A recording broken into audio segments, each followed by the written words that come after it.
Today, at the end of the last lecture, somebody asked me the question, well, what happened after Jefferson, immediately after Jefferson? And of course, all hell broke loose after Jefferson.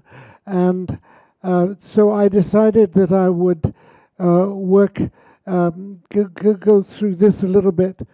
So immediately after the Jeffersonian era in American architecture, we had both the Greek revival and the Gothic revival. And these were relatively pure revivals of styles that were studied by the architects. The Greek temples looked like temples.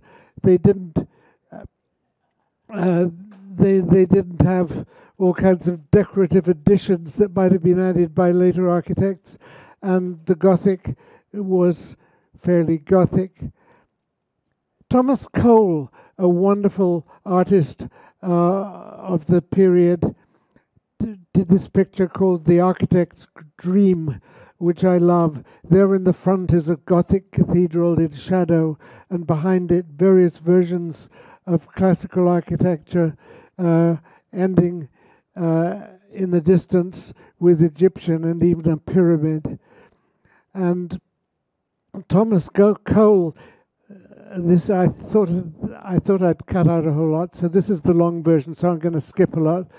Thomas Cole did a set of paintings which are in the New York Historical Society, I believe, showing the Roman Empire at its height and finally its decadence.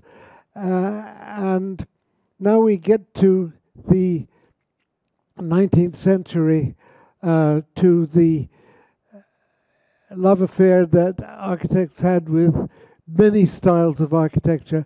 I want to play this game too, I want to play that game, and their clients loved it. So here's the Smithsonian Institute, a rather free interpretation of the Romanesque style. Orientalism began in England with the Royal Pavilion in Brighton, which was built for George IV. And maybe some of you have seen this. This is going pretty far. Surely it wouldn't have come to the United States. But look at this. Samuel Sloan did this design for a model villa in a book that he published, hoping that people would employ him to design all kinds of exotic buildings. He had many, many styles, and you think, well, nobody would have done that one. But it was indeed built in Natchez, Mississippi, Logwood, I believe it's called, which is pretty exotic.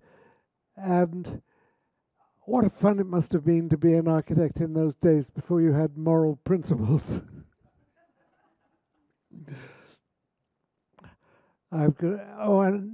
But let's not forget that at the same time Thoreau was living simply in the woods, and he must have despised a lot of the crazy architecture we've seen.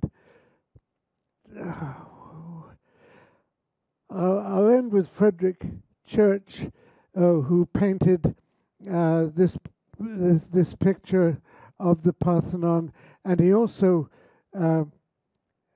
did this famous one, which I think is in the National Museum of American Art in Washington, The Heart of the Andes, which is looking at wild landscape with great lust. And he built a house up the Hudson River Valley called Olana, and I had the pleasure of going there and seeing it. It was influenced somewhat by Muslim architecture. Here's Isfahan, and here is Frederick Church's Olana. Very exotic. I've linked it here with a palace in Isfahan, which is similar to, which has provided a model for this part of Olana. So you can see that in the 19th century, in the late 18th and early 19th century, architects went wild with all kinds of styles. Oh, we've still got more.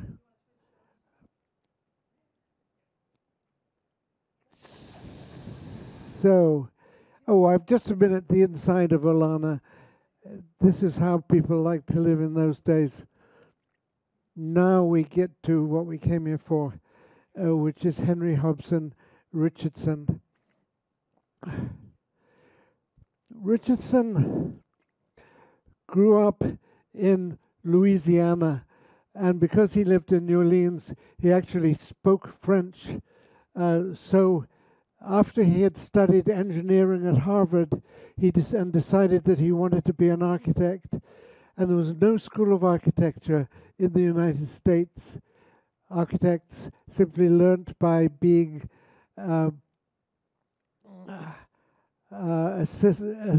by becoming apprentices to other architects. But so he went to Paris to the École des Beaux-Arts. He was actually the second American to go to the Beaux-Arts.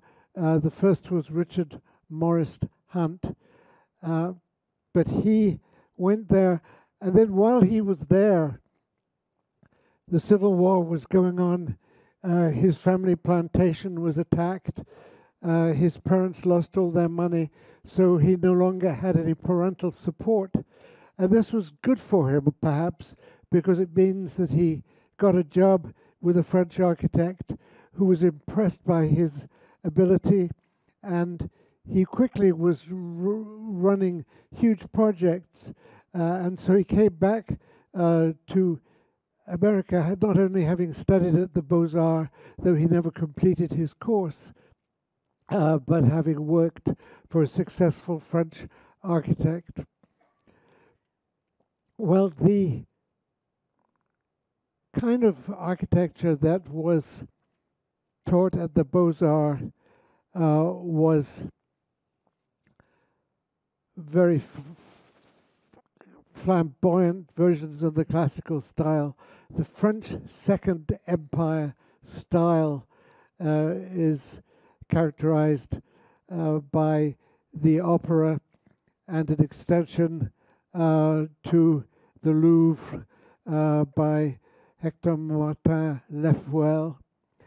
But while Richardson was in France, he looked at Romanesque architecture, and he found he was much more in sympathy with this plain, solid architecture without the addition of all kinds of classical columns and ornament.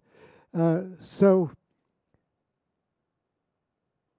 when he came back to the United States, he was dreaming about the beautiful churches that he'd seen in France. Oh, this may be the wrong version of I lost one version of this talk, so this doesn't have some of the improvements. This is a church called at the town of Paris-le-Monial, which has a lot of the main characteristics of the Romanesque. See on the right, the two west towers, the central tower, and then at the east end on the left, behind the altar with an ambulatory running around the chancel, little chapels come popping out in all directions, but the walls are plain and solid. Ornament is kept to certain places, like the tympanum over a doorway. This is the pilgrimage church of La Madeleine at Vézelay in France. And there's another one I'll show you at Sainte-Foy in Conques. Splendid towers tall interior spaces, vaults, but everything's pretty plain. The surfaces are not highly ornamented.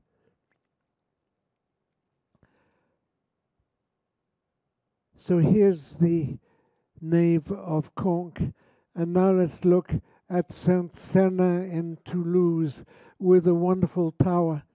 I know that when Jefferson won the competition to design, or was to design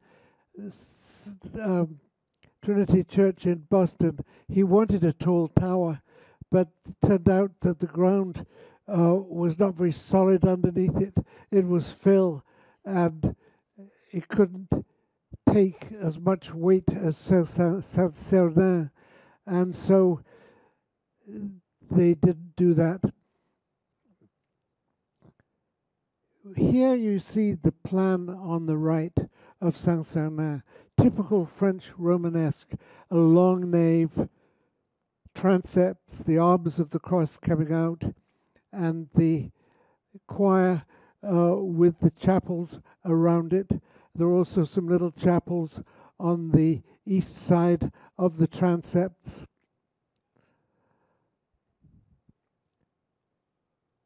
But there were a great many variations in French Romanesque architecture. This one is at Saint-Gilles in the south of France, near Nîmes, and it shows a strong Roman influence. I'll just show you this, though it's nothing that he would have seen, because this is in Syria, and I read that Richardson loved these Syrian churches. They're really early Christian, and when I went there, I thought about Richardson and could imagine him enjoying it, but he certainly didn't see it himself. So here is Richardson's Trinity Church in Boston, in, what's the name of the square? Copley Square, yes. And there's still good open space beside it, though it has been invaded, as you will shortly see by I.M. Pei's tall glass tower. I managed to keep it out of this picture. The tower has a pointed pyramid on the top, and would have been, as I said, would have been taller if Jefferson had dared to put that much weight on the ground. Oh, sorry. What's his name? Yes. And the three portals at the entrance, characteristic of medieval architecture. One larger portal leading into the nave, the smaller ones on either side, and around the east end there are none of those little chapels, but he went as far as he could. The interior, did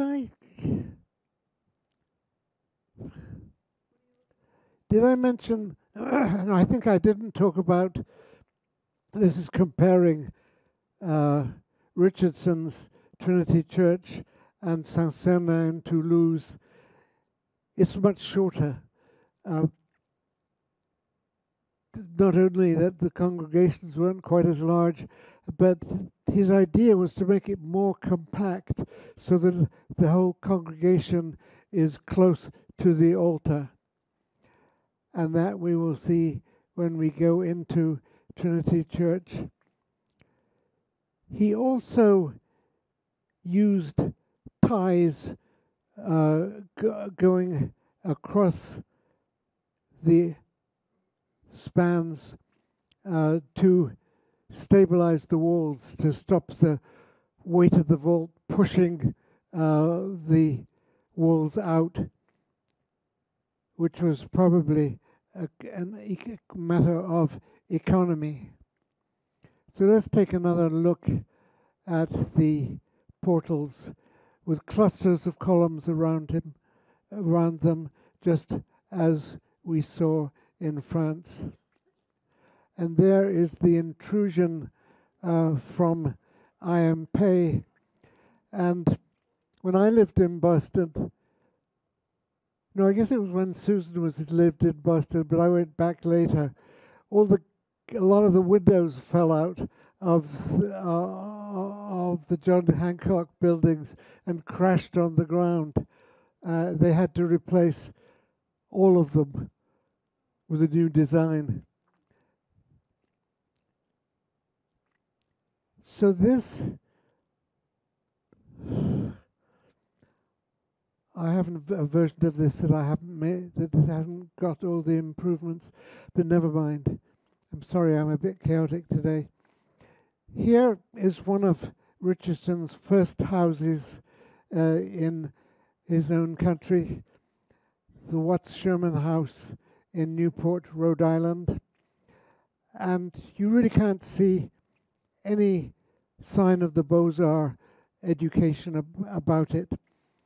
But the Beaux-Arts taught a discipline. You begin with a plan, and you master everything that needs to be done with the plan, and then you can come to the exterior. This house, like others from this period, had a huge entrance hall that was described as a living hall. It has a staircase in it and doors leading to other rooms, but there's built-in seating and a huge fireplace. Richardson was probably influenced by this house by this type of architecture by Richard Norman Shaw in England, and he did go to England while he was away. So back to that house, and now we come to the Robert Treat Payne House in Waltham, Massachusetts. And there's something very unusual about this. What American architect would have collected large glacial stones that have been ground round and round by moving glaciers and used them for building walls? Surely there's no architectural precedent for this except for the most primitive buildings of ancient times that have probably fallen down long ago. But Richardson relished the rough natural effect of these stones, and we'll see them again in one other very familiar building. So here's the interior of the Payne House, which has tremendous exposure of timber. In the neoclassical buildings built in France when he was studying at the Beaux-Arts Academy would have had stone walls or plastered walls and with decorative moldings and so on. But he returned to a country where wood was plentiful, and he relished the effect that it could have, the richness of the wood. And I think this staircase is one of the most miraculous staircases ever built in a private residence. You know how you are walking up the stairs and you meet someone and you start a conversation and you have to sit down on the stairs. Well, here there are seating places at various levels. This is the living hall with its fireplace and this vast piece of sculpture, as it were, as a staircase. I wish I could walk up this stair every day and have conversations with people on the way. Well, this is the Ames Gate Lodge in northeastern Massachusetts, built in 1885. And again, we have these glacial pebbles on a vast scale. And there's something else very unusual too. Look at the windows. Windows used to be holes in walls, but this is a continuous strip of windows under the roof. So we have the massive stone base and the roof above, but between them there's a horizontal strip. And can no one think of any other architect who loved to have strips of windows underneath the roof? Frank Lloyd Wright, who I'm sure had seen this and been impressed by it. This is the lodge leading to a vast house. I'm not sure if it's still there, but Northeastern was the headquarters of the Ames family, who made a fortune during the Civil War by manufacturing shovels and spades, which obviously are needed in warfare and to bury the dead. Yes, so that made the Ames rich, and they were benefactors in this town, adding a community center, a library, and other buildings. And this library really explains some of Richardson's ideas rather well. You're coming to a building, you want to go in, where's the entrance? We can see where the entrance is. You know, there are buildings around the place where you wonder, where's the door? Oh, is it this one or that one? But Richardson offers us a sort of yawning mouth of an entrance. And then there's a tower to show this is an important public building. And over the door, there are small windows for a workroom in the library. But on the left, that continuous strip of windows under the roof, interrupted by little clusters of columns, which give it some texture, are between book stacks on the upper level gallery. And when we get inside, we see the barrel vaulted roof, and then on either side there are openings to the gallery, and you can see that there are book stacks between them. So he's really thought about what people do in a library and how the fact that we have a lot of book stacks at right angles to a wall can be expressed in the spatial design. And then when the people in the village of Northeastern came to the library, why should they not be like their benefactors, the Ames, and sit in front of a baronial-looking fireplace? So I did go here, and I sat in a chair by that fireplace and imagined riches for myself.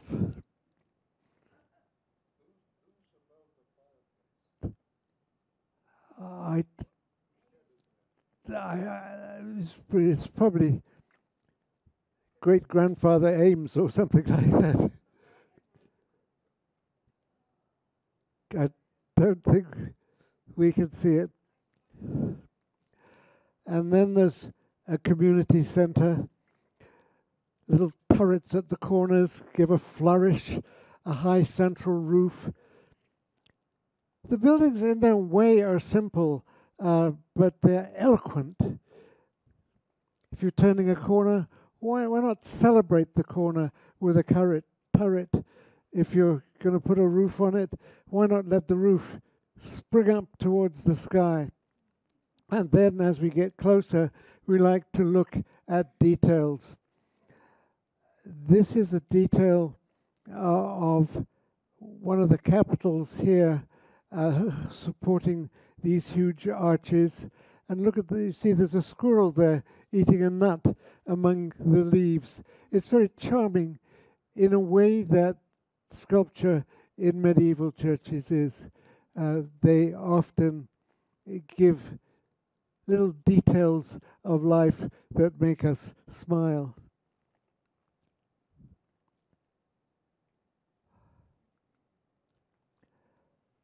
In Northeastern, there's also a railroad station. And what do we need when we're waiting for a train? We need shelter. So rather than having a separate shelter over the platform, he lets the roof spread out generously to shelter us. We need a porte cochere, a place to draw your carriage in under the roof to unload to go into the station. And then while we're standing by, we can look at a bit of delicate ornament. But we see the whole purpose of the building to shelter the passengers before they get on the train is expressed in the architecture. Richardson did a number of libraries in Massachusetts. There's one at Woburn, which I don't have pictures of. I wish I did. It's a little different. But on each one, the exterior proclaims its purpose. Once again, the entrance is clear. We know where to go in. And then there's a difference between this window for a generous sitting room where we can sit like a baronial hall, and the windows between the book stacks up above.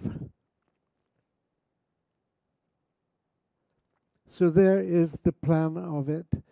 The plan of course. This is Quincy, yes. This is and you can see on the plan how the little staircase juts out and is expressed on the outside. It looks like it's different though. It is different, yes. And now we come to the Glessner House in Chicago. I read that the Glessner family were very concerned living in a city that they might not be safe in their house. And so he makes it somewhat fortress-like on the outside and offers a courtyard on the inside. You can see on the plan how the courtyard is how various elements like staircases, or a staircase on the left, and this bay with a seat in it, with seats around a window on the inside, jut out into the courtyard. This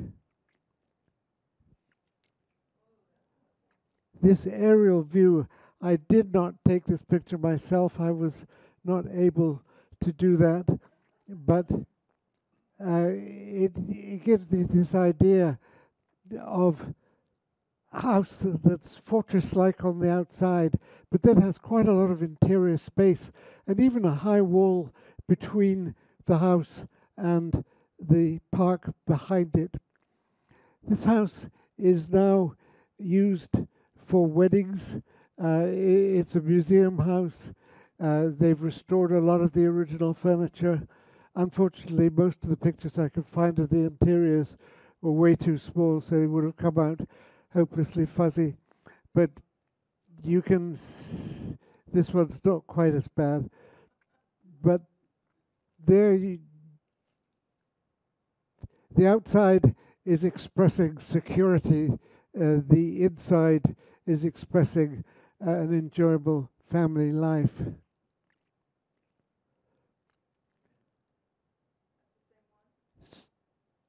this is the same house. Yes. And that huge window around the top of here must have been a later addition. I've sometimes been involved in protecting historic buildings from alterations, but this in the ways enables the owners to enjoy something that Richardson did.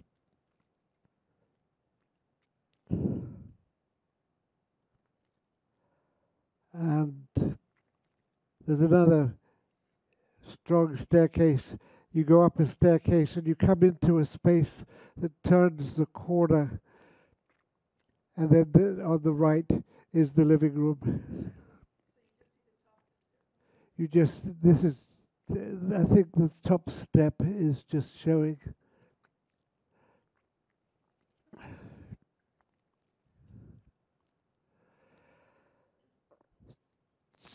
So now we come to a grand commission. This is the courthouse and jail in Pittsburgh, Pennsylvania. Here he was able to build his tall tower. So it shows up as a landmark in the city. From various parts of the city, you can see where this principal building is. And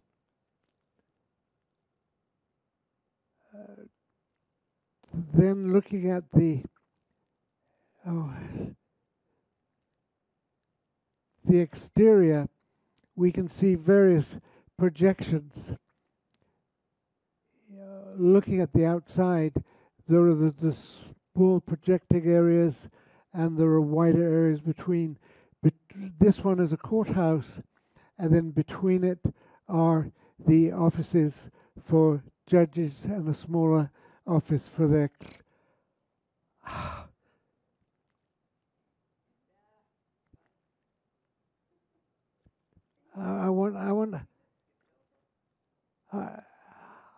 Unfortunately, this is not the version that I improved a great deal. I wonder. No. Well, yeah.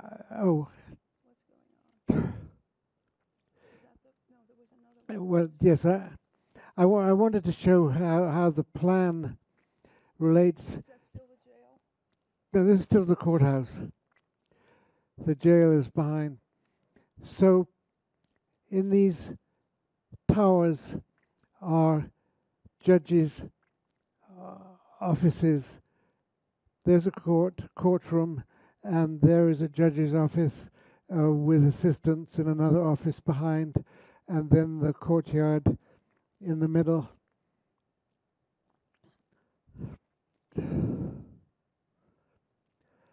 And between the courthouse and the jail, there is a bridge. Now, you all know the Bridge of Sighs, the Ponte dei Sospiri in Venice, which goes from the Doge's palace to the jail. And anyone who crossed that bridge had a gloomy feeling in their heart that they would never go back again. So, but the architect has combined the character of this bridge in Venice. What's the name of that bridge? The Ponte Rialto, yes. Many upon a time on the Rialto, as Shakespeare, one of Shakespeare's characters said. So he's put the outline of the Rialto Bridge on this one, but he's treated it with an exterior form that is more sinister. And there it is.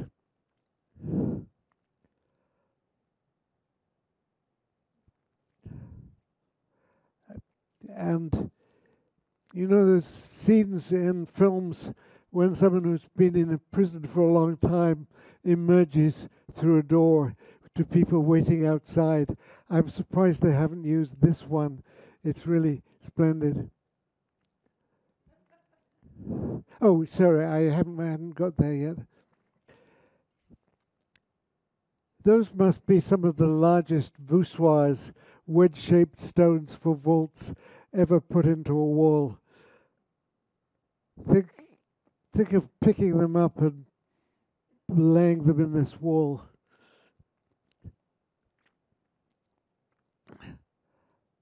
And then here is Seaver Hall at Harvard in Cambridge, Massachusetts.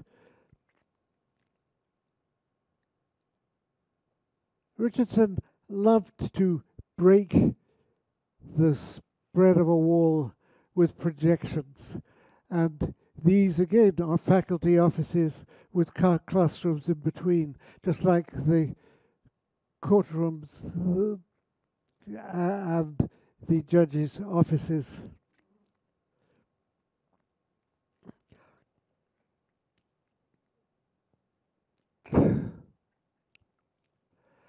And now we come to a building where Richardson made a very, very strong statement. Let's look at the kind of buildings. Oh, wow, shoot. Oh, yeah. Let's look at the kind of buildings that architects were building in those times. They get a commission from a wealthy corporation who want a posh office that will show their splendor to the world. And so they achieve that by complication. Richardson achieves that by simplicity.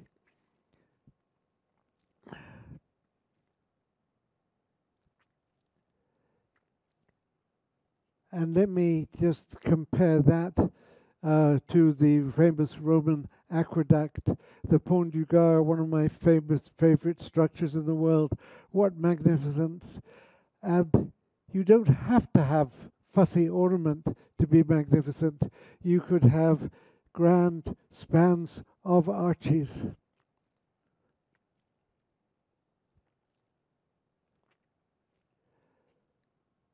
Louis Sullivan, who I'll be talking about next week, one of the principal architects of Chicago, was immensely impressed by the Marshall Field wholesale store. He wrote something which, if I can grab this book, I will read to you.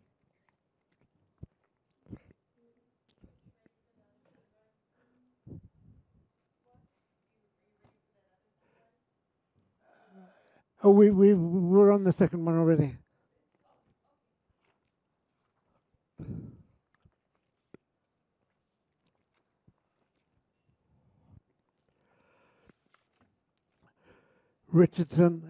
Sullivan, who tended to wax poetical at times, wrote this about this building.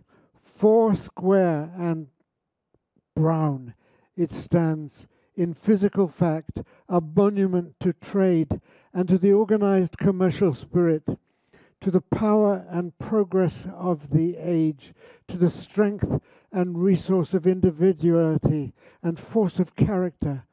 Spiritually, it stands as the index of a mind large enough, courageous enough to cope with these things, master them, absorb them, and give them forth again impressed with the stamp of a large and forceful personality. Artistically, it stands as the creation of one who knows well how to choose his words, who has something to say and says it as the outpouring of a copious, direct, large, and simple mind. Can you ever imagine anything that's like that being said about a mere piece of architecture? So, Sullivan love to speak like that. And this had a tremendous influence on commercial buildings. I should have brought in a couple from Pioneer Square area of Seattle. That I think there are some that employ larger arches with smaller ones above. Look at the way that you have an opening, the height of the first floor that you go into, and then you join 3 floors together under a single arch, and then 2 floors under pairs of arches, and then even above that there is another hierarchy of openings. So I have to say that I consider Richardson's design as good as Sullivan said it was. Now I'm very frustrated because I spent a lot of time adding pictures to this and they're not on this version. I must have taken the wrong one. I have some delightful interiors and so on, but I'm not running upstairs to look for it. So we have a little time for questions. Yes, Belle.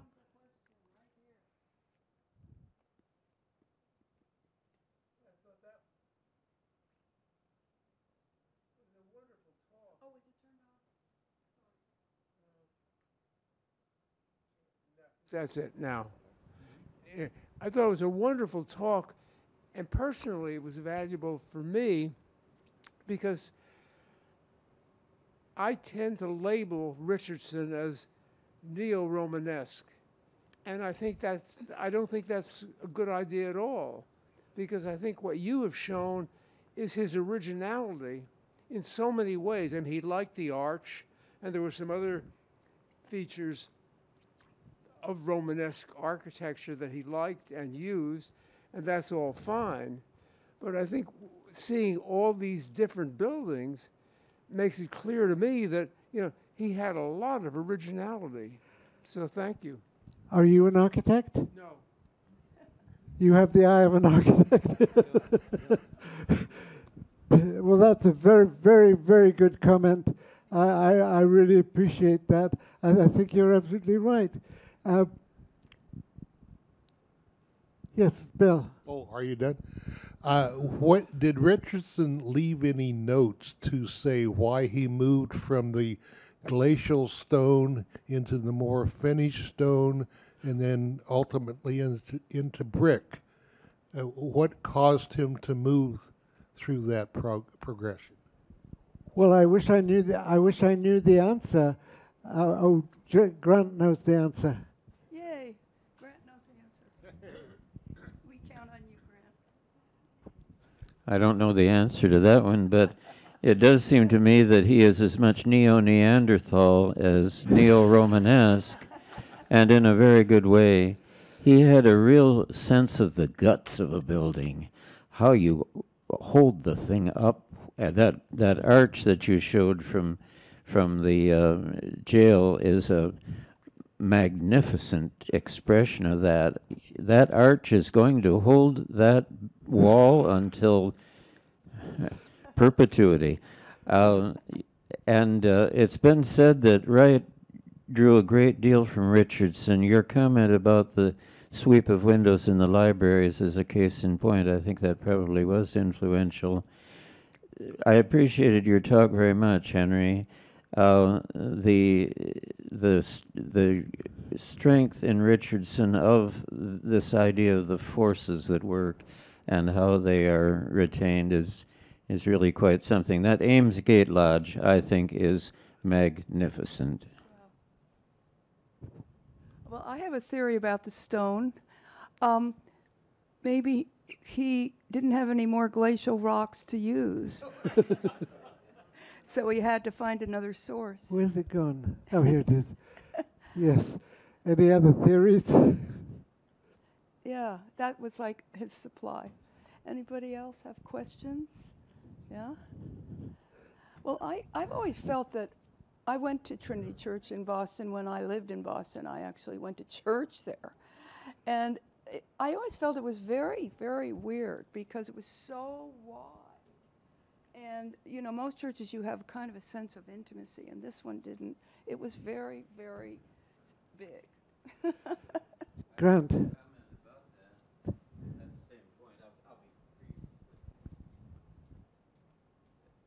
In most churches, we're used to seeing a structure above, and we read that as the ceiling, the vaulting in medieval buildings, the case in point. Above that is the roof. Richardson took the entirety of the exterior volume to be an interior, and it always seemed to me, because of that, that it seemed bigger inside than out. Yeah. There is no roof intervening. The volume is the infill of the entire exterior form. Yes. Oh, that would explain it. Question in the second row. Do you know whether the Marshall Field building in Chicago is still existing, and where in Chicago it's located?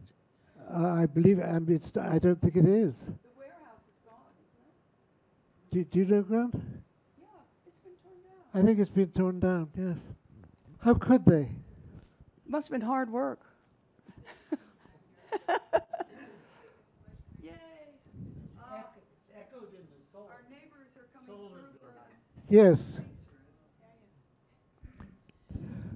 What was the date that the IMPI building was built?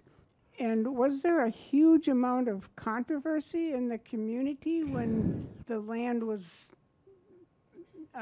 beginning to be used for that? Yes, there was. You were there at the time, weren't you, Susan? Yeah, so that dates it to around the early 1970s. I was in Boston from 1970 to 74. And, but I was there when it was being put up, so the controversy would have been the approvals in the first place. And it just seems so odd. I.M. Pei is a great architect. Why would he do that?